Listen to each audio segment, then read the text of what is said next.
Entre 1933 et 1945, plus de 100 camps de concentration nazis furent établis à travers l'Europe. La brutalité, les conditions inhumaines, le travail forcé, la mort systématisée, la torture, la souffrance et les expériences scientifiques faisaient partie de la vie quotidienne dans ces blocs. Toutes étaient des caractéristiques de ces lieux qui représentaient l'une des créations les plus sombres de l'être humain. Mais il y avait d'autres aspects cachés, comme le sadisme et le divertissement qui satisfaisaient les désirs de ces esprits humains tordus. Voici l'histoire des méthodes sombres et cruelles de divertissement créées par les nazis dans les camps de concentration. Bienvenue aux Mémoires Marshall. L'enfer pour les prisonniers, le plaisir pour les gardiens. Les camps de concentration furent créés dans le but de proscrire et d'éliminer quiconque était considéré comme une menace pour le régime, qu'il s'agisse d'une menace interne ou externe, de minorités sexuelles et ethniques, de ceux considérés comme des inadaptés sociaux par les nazis, et de quiconque était considéré comme déviant à cause de leurs crimes, pratiques sexuelles ou religieuses. Tous entrèrent par ces portes. Les nazis prétendaient que la réhabilitation était la fonction principale des camps de concentration et pour cette raison il était justifié que les mauvais traitements étaient nécessaires pour briser la résistance morale de ceux considérés comme erronés dans leurs pensées et pratiques par les nazis. Les hommes et femmes qui furent emmenés de force dans ces camps furent dépouillés de toute trace d'identité et d'humanité. Ils devinrent l'objet d'agressions systématiques sur leurs besoins fondamentaux, et beaucoup d'entre eux devinrent des cobayes pour des expériences scientifiques, ainsi que de simples jouets pour divertir leurs captifs. Non seulement les adultes, qu'ils soient communistes, juifs ou roms, furent victimes de ce genre d'action. Aussi, les enfants se trouvèrent soumis à d'interminables expériences scientifiques sadiques, ou simplement pour satisfaire les désirs sombres de ces machines à tuer. Beaucoup de soldats SS devinrent progressivement moins qu'humains. Ils perdirent toute sensibilité envers ceux qu'ils considéraient comme des ennemis. Ils ne discriminaient pas dans leur traitement des personnes âgées ou des enfants. Ils osèrent même s'en prendre aux femmes enceintes et faire ce qu'ils voulaient d'elles puisqu'ils savaient que leur vie était entre leurs mains et qu'ils pouvaient presque faire ce qu'ils voulaient avec elles et leurs biens.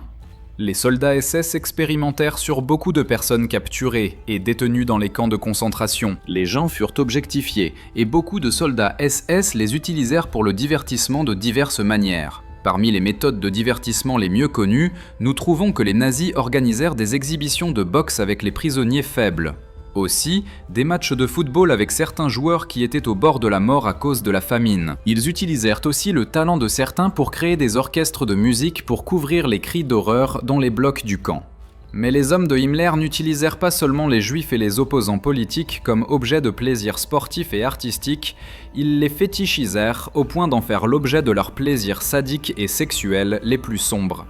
À cet égard, les nazis ne firent pas de différence entre hommes et femmes ou enfants et adultes. Tous devinrent de simples objets avec lesquels les soldats pouvaient satisfaire leur appétit de destruction humaine.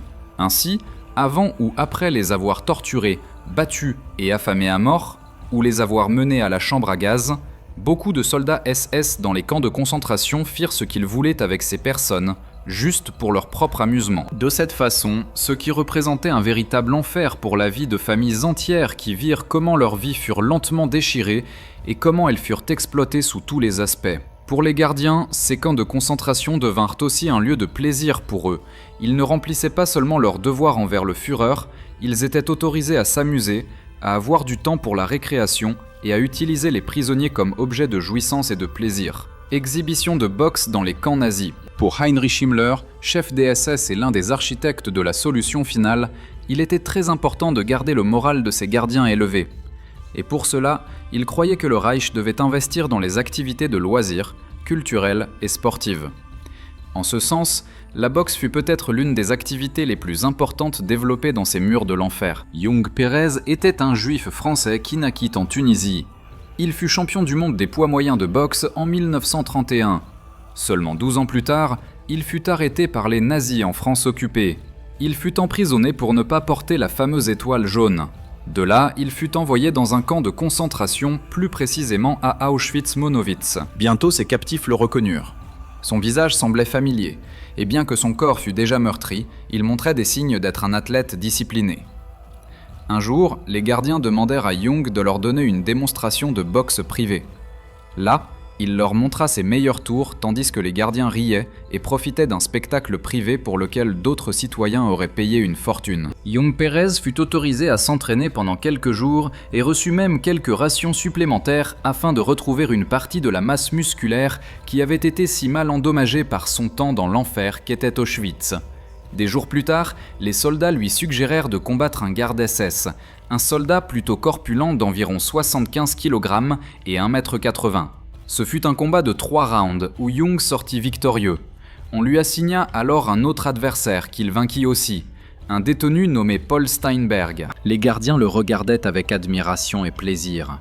Ils avaient devant eux un champion du monde faisant une exhibition de boxe privée au milieu de l'horreur qu'il causait à l'humanité. Mais le cas de Young Pérez ne fut pas le seul. Tadeusz Pietrykowski était un boxeur polonais qui avait été finaliste du championnat polonais des poids coqs. Il combattit entre 40 et 60 combats entre 1941 et 1943 dans le camp principal d'Auschwitz. Dans cette arène, il vainquit plusieurs déportés allemands poids lourds et vainquit spécifiquement aussi son propre capot Walter Dünning. Cela fit de lui le champion de boxe le plus célèbre d'Auschwitz et il fut applaudi par les mêmes nazis qui le torturaient pendant la journée. Dans le cas du camp de Mauthausen, Segundo Espaladrigas était la sensation de boxe à cet endroit. Segundo était un républicain espagnol qui était aussi connu sous le nom de Paulino et combattait chaque dimanche à la demande de Franz Zierreis, commandant SS du camp. Paulino ou Segundo était connu comme le boxeur courageux et invaincu de Mauthausen. Personne ne pouvait le vaincre, pas même les puissants soldats SS qui osaient le défier. Pour Paulino, combattre chaque dimanche était son seul espoir de rester en vie. Il croyait que s'il était sacrifié, le haut commandement du camp perdrait sa plus grande attraction, qui était de le regarder combattre. Cependant, cela ne lui fit pas éviter certains des mauvais traitements et tortures que tous les prisonniers subissaient jour après jour. Les officiers SS, peu importe dans quel camp ils travaillaient, étaient des fanatiques de boxe. Pour détecter d'éventuels combattants, ils consultaient les dossiers des détenus, ou leur demandaient même pendant l'interrogatoire s'ils pratiquaient la boxe. Beaucoup de prisonniers mentaient et disaient qu'ils le faisaient, mais furent ensuite vaincus par ceux qui boxaient vraiment. La popularité de la boxe n'était rien de nouveau en Allemagne. Quand Hitler arriva au pouvoir, la boxe devint l'une des grandes parties de la machine de propagande nazie. C'était les temps des victoires de Max Schmeling, Herbert Runge et Willy Kaiser.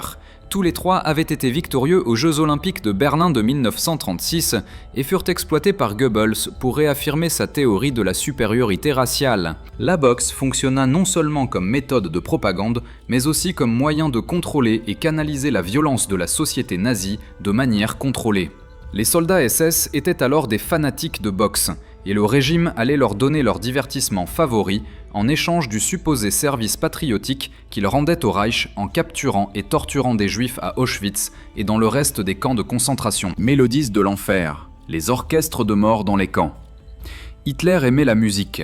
Son compositeur favori était Richard Wagner et il essayait de transmettre ce goût pour la musique classique à ses sujets. En 1942, le directeur du camp de concentration de Neuengamme demanda un piano pour son camp. C'était un Bechstein 86, un piano élégant et très cher. À part cela, ce camp était connu pour avoir très peu de dépenses en luxe. Les inspecteurs du camp étaient très friands de musique classique, ou peut-être prétendaient-ils l'être pour plaire à leur fureur. Malgré le goût pour Wagner et autres compositeurs classiques, en réalité les soldats allemands dans les camps de concentration se contentaient d'instruments beaucoup plus simples.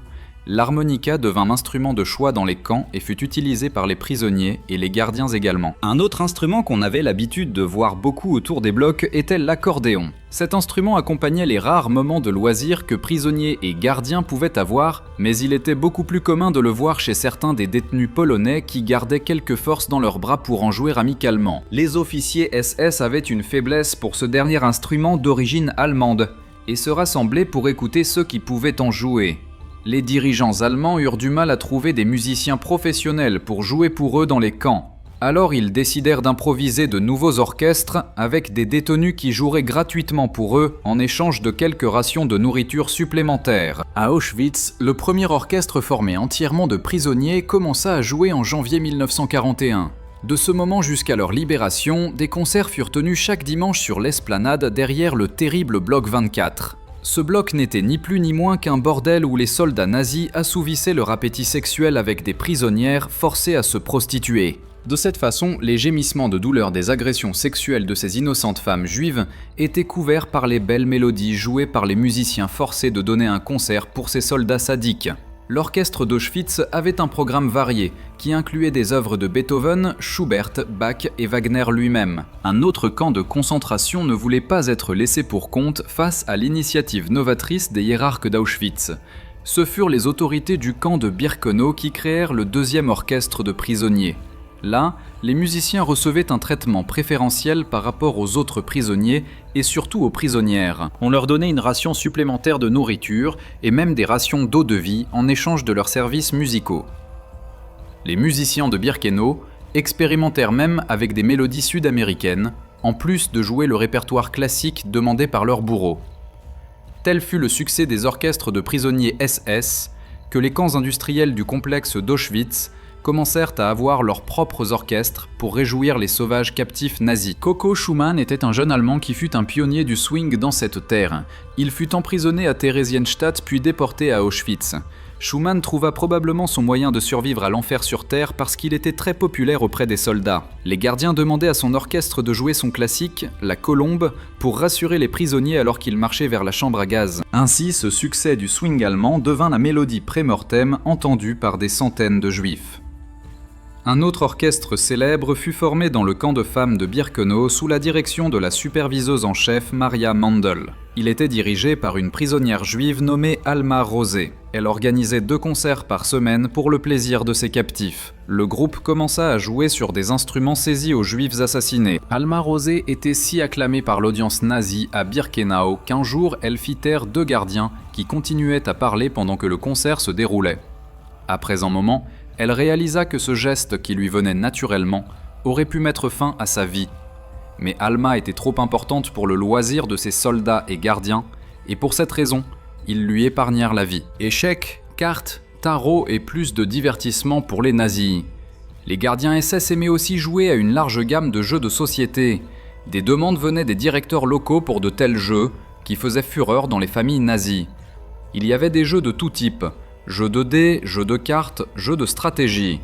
Par exemple, Fang den Hut était un jeu de société lancé pendant la République de Weimar, qui était encore très populaire pendant les années de guerre. C'était un jeu dans lequel les pièces avaient la forme de chapeaux et pouvaient être empilées. Le plateau était rond avec une croix centrale et faisait appel à la logique de ses participants, bien que ce fût un jeu qui était aussi très populaire auprès des enfants à cause de sa simplicité. D'autres jeux un peu plus pour adultes étaient aussi normaux à voir sur les bureaux des directeurs, mais aussi dans les couloirs entre gardiens. Les échecs et les dames étaient vraiment populaires dans le temps libre des sauvages bouchers SS. Beaucoup de prisonniers étaient parfois invités par leurs bourreaux à mesurer leurs compétences aux échecs et aux dames. Mais surtout, les Ukrainiens recrutés par la Waffen-SS et destinés au camp étaient vraiment habiles aux échecs et aux dames et avaient l'habitude de vaincre dans les jeux les officiers SS qui les regardaient avec suspicion parce qu'ils les croyaient secrètement plus intelligents qu'eux. C'est pourquoi aussi beaucoup de prisonniers se laissaient battre, parce que le fait qu'un joueur d'une race supposément inférieure les batte dans des jeux qui testaient l'intelligence allait contre tout l'appareil de propagande nazi. Bien que parfois cela était aussi justifié que les juifs battent les nazis dans des jeux comme les échecs, parce que l'une des accusations nazies les plus communes contre les juifs était leur supposée ruse à tromper le bon campagnard allemand, à la fois pour lui soutirer de l'argent et pour profiter de lui, de sa pureté et de son innocence. Il est possible alors que beaucoup de parties d'échecs entre un capteur et un prisonnier aient résulté en passage à tabac sauvage à cause du résultat défavorable pour le bourreau. Les cartes étaient le jeu le plus populaire parmi les soldats et les captifs. Des douzaines et des douzaines furent livrés au baraquement, le plus populaire étant le skat. Le skat était un ancien jeu allemand de Thuringe et sa grande popularité naquit parmi les soldats pendant la Première Guerre mondiale. D'autres soldats furent même encouragés à jouer au tarot, une pratique occulte quelque peu répandue parmi les nazis. À cet égard, il faut noter que malgré être en surface fervemment catholique, les nazis ressentaient une attraction particulière pour toutes les pratiques ésotériques comme l'astrologie, l'alchimie, la kabbale et la théosophie. Ils avaient un énorme respect pour toutes ces disciplines qui, vers la fin du 19e siècle, commencèrent à être décriées par les plus hauts cercles de la société. Les nazis, d'autre part, à la fois secrètement et publiquement, affirmaient leur croyance aux étoiles, et cela était d'une certaine manière lié à la mission régénératrice qu'ils avaient pour l'humanité. Par conséquent, il n'est pas surprenant que la pratique du tarot ait commencé à devenir populaire dans les camps de concentration. Peut-être que beaucoup de ces soldats voulaient chercher des explications dans les étoiles et dans l'au-delà sur la mission formidable qu'on leur avait donnée et ce qui les attendait pour leur avenir. Jouant au football dans les camps pour survivre, beaucoup de soldats SS travaillaient sur leur corps pour compenser les longues heures passées immobiles dans les tours de guet ou les postes de garde. Certains s'engageaient dans l'haltérophilie et d'autres passaient leur temps à jouer ou regarder le football, un sport qui devenait populaire en Allemagne. Les nazis croyaient au sport comme moyen de mobiliser les hommes dans un effort collectif et compétitif. Et à cet égard, le football et le handball étaient deux sports favoris des hommes d'Himmler. Tout au long de la Seconde Guerre mondiale, plusieurs équipes de football et de handball furent formées, et certaines d'entre elles participèrent à l'intérieur des camps de concentration. Les équipes SS participèrent au championnat contre des équipes d'autres organisations voisines, comme la Luftwaffe ou la Wehrmacht. Aussi, les soldats des camps du gouvernement général polonais organisèrent plusieurs championnats entre eux, non seulement à cause de l'idée nazie du sport et particulièrement du sport compétitif et collectif, mais aussi parce qu'à partir de 1942, la machine de guerre nazie s'appuyait de plus en plus sur le travail esclave disponible dans les camps de concentration. Himmler avait besoin que les travailleurs dans les camps produisent de plus en plus et mieux, et pour cette raison, il ne pensait pas que c'était une mauvaise idée de leur donner un peu de repos le dimanche, ce que beaucoup de prisonniers profitaient pour aller aux matchs de football, et certains d'entre eux même les jouaient. Avant qu'Adolf Hitler arrive au pouvoir en 1933, il y avait des clubs en Allemagne fondés par les communautés juives qui furent plus tard interdits et fermés. Deux des plus populaires étaient le Bar Kochba à Francfort ou le Hakoah à Essen. Tout comme de célèbres boxeurs furent exhibés dans les camps de concentration, il y avait aussi des footballeurs qui furent emprisonnés et envoyés dans ces lieux de mort. Parmi quelques-uns des plus connus étaient Julius Hirsch, Béla Gutmann, Eddie Hamel et Julius Hirsch. Saturnino Navazo était un joueur de football espagnol de militance républicaine. Il fut arrêté en France par les Allemands et transféré au camp de Mauthausen. Quand les nazis découvrirent qui il était, ils décidèrent qu'au lieu de le mettre au travail dans des conditions inhumaines, le mieux était de l'affamer un peu, mais de lui donner une ration supplémentaire pour les entraîner au football. Grâce à son talent, Navazo fut transféré à la cuisine, où il put vivre un peu mieux, et fut même capable de sauver la vie d'un garçon juif de Francfort nommé Siegfried Meyer, qu'il adopta comme son fils vers la fin de la guerre. Ces histoires célèbres de prisonniers jouant le match de leur vie contre les gardiens ne sont pas entièrement vraies. Beaucoup de fois, les matchs avaient lieu dans des conditions très précaires. Le match n'était pas toujours 11 contre 11, parfois on jouait avec des balles de chiffon et les équipes de prisonniers étaient formées selon différents critères. Les nazis aimaient former des équipes de prisonniers selon leur nationalité, selon leur métier. C'est-à-dire que dans certains camps, il y avait des équipes de charpentiers, des équipes de cuisiniers, des équipes de personnel de nettoyage entre autres. Ce qui est certain est que les SS aimaient jouer des matchs de football entre eux et forçaient les prisonniers à assister et applaudir. Ils s'amusaient aussi à regarder comment ils jouaient parmi des prisonniers affamés avec peu de préparation physique. Certains s'évanouissaient même au milieu du match et étaient traînés par les bras parce que le spectacle de football devait continuer. Ilse Koch, la garce de Buchenwald. Ce n'était pas seulement en pratiquant des sports ou en regardant les prisonniers au bord de la mort que les nazis se divertissaient. Une de leurs plus grandes obsessions cachées était le sexe. Les nazis exaltaient la beauté en construisant un culte presque grec du corps. Dans leur art, dans leurs films et dans leur vie quotidienne, la nudité et le sexe étaient présents. Le sexe obsédait beaucoup des hiérarques nazis et aussi des soldats dans les camps de concentration. À cet égard, il y a une histoire qui mérite d'être racontée à cause de son impact, celle d'Ilse Koch, mieux connue comme la garce de Buchenwald. Une soldate nazie fanatique, nymphomane, sadique et meurtrière, d'apparence angélique, avec des cheveux roux légèrement bouclés et un visage qui semblait avoir été sculpté par les dieux grecs. Ilse était une sensation parmi ses camarades SS. Elle était une séductrice naturelle et savait comment utiliser sa beauté pour obtenir ce qu'elle voulait, non seulement au niveau politique, mais aussi pour satisfaire ses impulsions les plus basiques. Koch était une fervente adepte de la doctrine nazie. Elle admirait le Führer de tout son cœur, son fanatisme politique, son pouvoir d'oratoire, sa beauté et sa capacité de séduction lui valurent la place d'une des superviseuses de camps de concentration les plus importantes des SS. Son vrai nom était Margarete Ilse Köhler et elle venait d'un milieu bourgeois urbain. Son père avait travaillé dans une usine pendant la République de Weimar et cela l'avait aussi menée sur le même chemin. Après quelques années, elle obtint un emploi dans une librairie, où elle entra probablement pour la première fois en contact avec l'idéologie nazie. Elle rejoignit le parti nazi en 1932 et rencontra Heinrich Himmler en personne, qui la présenta à son futur mari, Karl Koch, un des principaux adjoints du chef des SS. Son nouveau mari était colonel dans le camp de concentration de Sachsenhausen. Elle l'épousa en 1936 et en 1939, ils déménagèrent tous les deux à Buchenwald où sa vie changea pour toujours. Ils eurent 3 enfants à Buchenwald, mais un d'entre eux mourut pendant qu'ils skiaient en vacances. La nounou appela pour leur annoncer la nouvelle, mais ils ne furent pas découragés et continuèrent leurs vacances. Son mari commença déjà à Sachsenhausen à être considéré comme un des colonels les plus cruels et les plus brutaux. Les prisonniers racontaient qu'il aimait punir ses prisonniers avec un fouet qui avait des lames de rasoir. Karl Koch aimait aussi torturer en utilisant du fer chaud ou écraser les doigts de ceux qui l'interrogeaient. On dit que son visage de plaisir pendant que cela se passait était incontestable. Ilse apprit de l'un des tortionnaires les plus célèbres de l'Allemagne nazie. Ils étaient unis non pas tant par l'amour que par le plaisir dans la douleur d'autrui. C'est pourquoi Ilse demanda à son mari de construire un énorme domaine à quelques mètres du camp de concentration de Buchenwald afin d'exhiber tous ses plaisirs sombres et sadiques.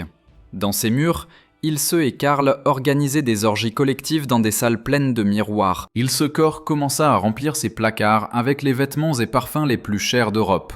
Elle était obsédée par son apparence. Elle aimait monter à cheval et était aussi vue en personne chevauchant à travers la campagne avec un fouet à la main.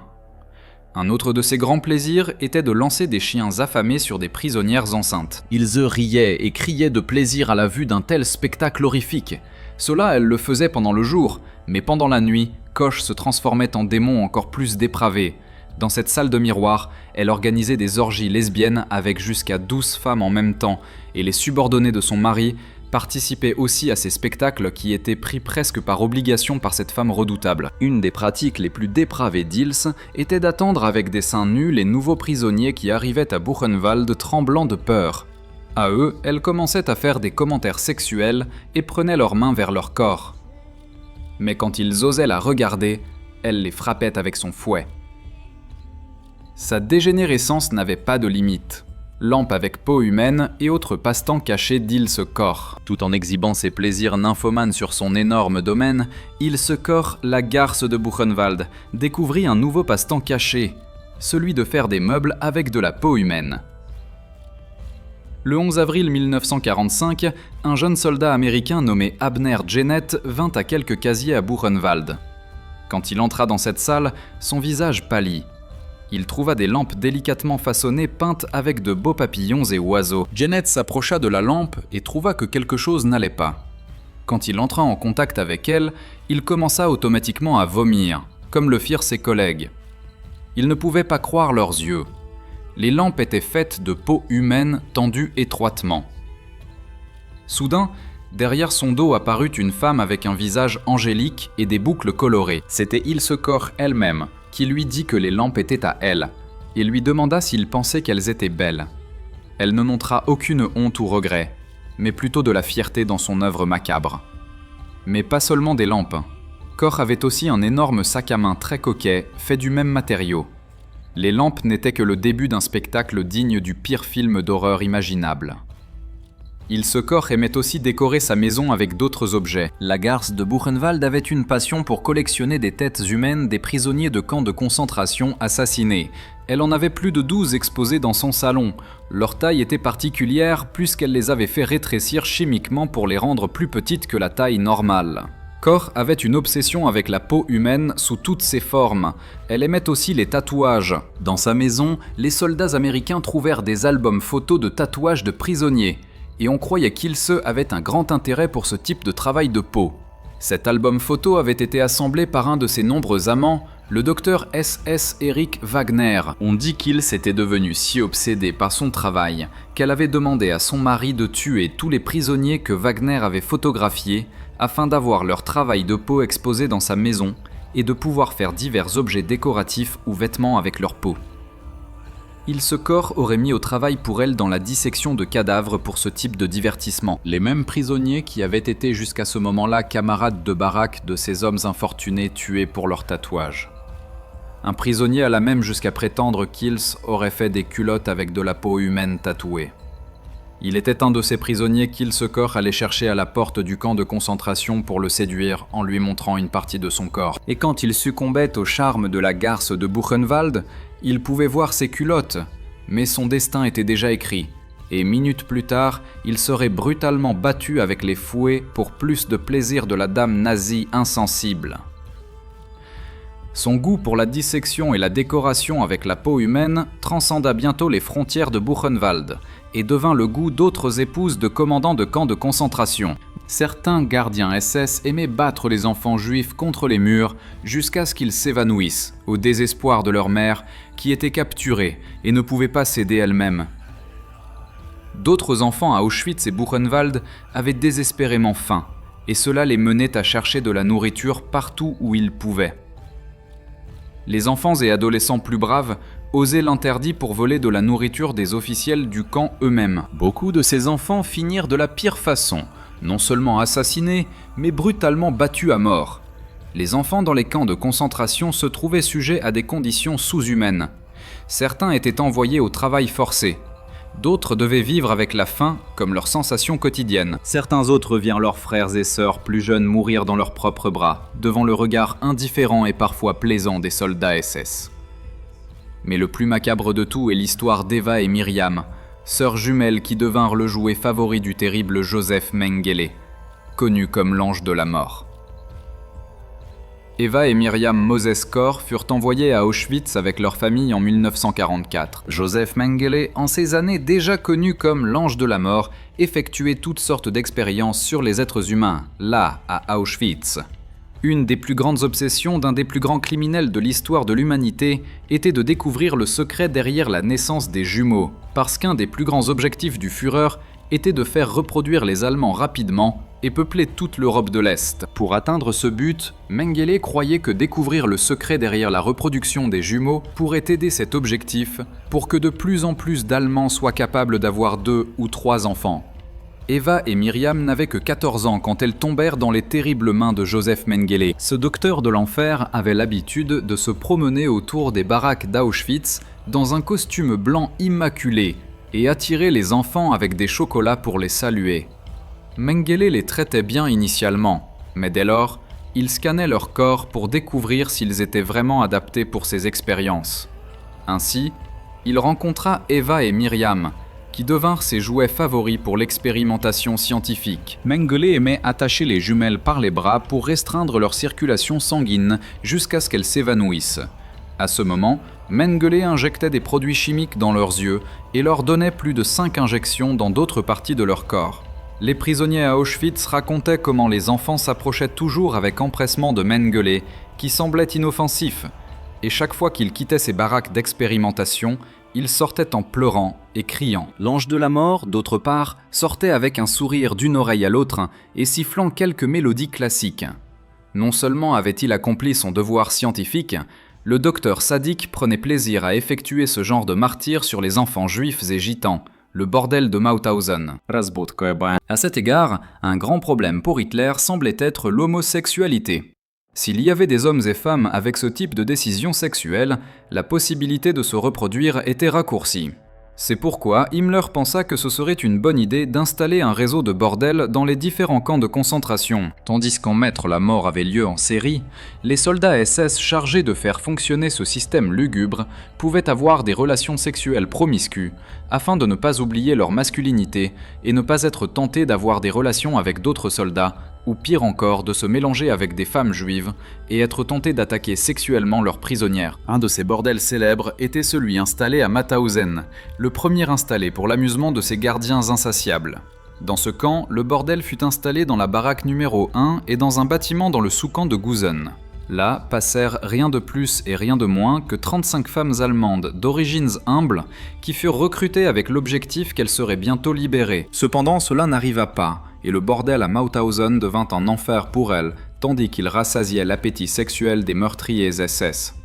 Mais ce bordel n'était pas seulement accessible aux soldats, mais aussi à certains prisonniers. Les Juifs et les Soviétiques étaient exclus de ce petit plaisir auquel s'adonnaient certains Autrichiens, prisonniers politiques allemands et quelques Français. Beaucoup de ces prisonniers chanceux cherchaient plus un moment affectueux de partage et d'écoute qu'une relation sexuelle. Il y a un autre aspect à cette histoire, et c'est celui des prisonniers chanceux qui furent sélectionnés pour s'adonner à ce type de plaisir. Aucun d'entre eux n'était juif, et pour mériter un tel prix, ils devaient être les travailleurs obéissants au service de tout type de souhait SS. La plupart d'entre eux étaient les plus éminents ouvriers de réparation de bâtiments, plombiers, électriciens, cuisiniers ou même musiciens et joueurs de football. Il est remarquable que ceux sélectionnés par les nazis pour passer une nuit avec une de ces femmes et qui étaient d'affiliation communiste étaient les plus susceptibles de refuser une telle invitation. En fait, ils invitaient le reste de leurs camarades à résister à la tentation et à ne pas abuser de la situation d'esclavage sexuel dans laquelle se trouvaient ces pauvres femmes allemandes. Ceux qui cherchaient seulement à se divertir et à traiter ces pauvres femmes comme des objets étaient les soldats SS, qui faisaient que certaines femmes devaient être avec plus de 5 Allemands en une seule journée. Le plaisir sexuel pour ces meurtriers méprisables était assuré, tandis que ces femmes comptaient les heures pour que les Alliés les libèrent. Adolf Hitler croyait que sa mission était de changer le monde et qu'il était nécessaire de créer une nouvelle humanité où les Aryens domineraient le reste des peuples. Cette mission nécessitait l'implication du peuple allemand dans son ensemble, et aussi et surtout des soldats qui l'accompagnaient dans cette folie. Les nazis créèrent les camps de concentration comme des lieux où ils retiraient de la société leurs plus grands ennemis ethniques et politiques, et les utilisaient comme main-d'œuvre esclave pour contribuer à leur économie de guerre. Mais ils réalisèrent bientôt que les prisonniers pouvaient aussi servir d'objets à leurs plaisirs et amusements les plus sombres. Les gardiens SS avaient besoin de loisirs. Et quelle meilleure façon de satisfaire ce besoin que d'utiliser ces personnes déjà déshumanisées. Dans cet objectif, les nazis se divertissaient en organisant des exhibitions de boxe, des matchs de football, des jeux de cartes, des orchestres musicaux, des bordels, et les utilisaient même comme matière première pour la décoration lugubre des maisons de leurs exposants les plus macabres. Comme la famille Koch, les nazis dans les camps de concentration démontrèrent que l'horreur la plus profonde infligée à un être humain peut être complétée par le plaisir, la jouissance et les loisirs de ceux qui l'exécutent. Ces épisodes nous amènent à réfléchir de manière très profonde sur à quel point un être humain peut être sombre.